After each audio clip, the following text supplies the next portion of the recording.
Hello, this is Pastor Eric with our Wednesday mini message. Just want to give a few thoughts here. Going to talk about the election. Some of you are probably not terribly pleased with the results. Others might be pleased with the results. And as Christians and believers, how do we contend in a culture that doesn't necessarily go our way? Or the idea is, how do we live in a godless culture? And I just wanted to bring this book. It's an older book. It's written by a pastor called Larry Osborne. It's called Thriving in Babylon. And so I guess as a believer, you and I need to ask that question: how do we thrive in a godless culture? And the response is fairly easy, or it is simple. Just being simple doesn't make it simplistic. The response is, how do we have hope, humility, and wisdom in a culture that provides none of the above?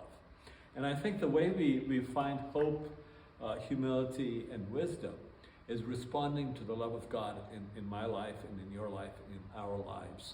And of course, we've got to go to Scripture, got to go to godly men and women and find that reality. So hope comes as a result of, as we respond to the love relationship that God has given us. We love because God first loved us. And we have faith, and faith gives us hope. Without faith, it's impossible to please God. And so as we connect these dots, what happens, loved ones, in your life and in mine, is we develop a biblical worldview.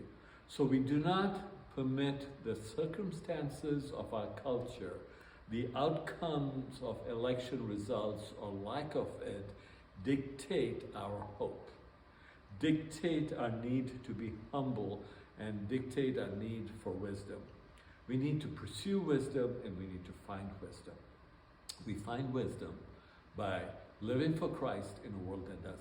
So this week I'm going to start a new 4 or 5 week topical messages. Often we don't do topical messages at Bethel, but we're going to do a 5-week topical message, and it's going to be called Uncommon Graces.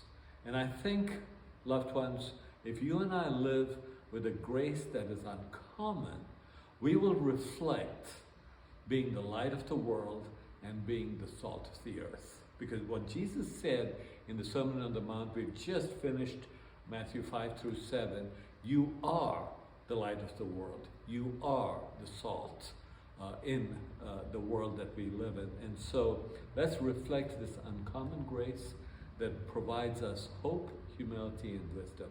I look forward to chatting with you all soon. God bless.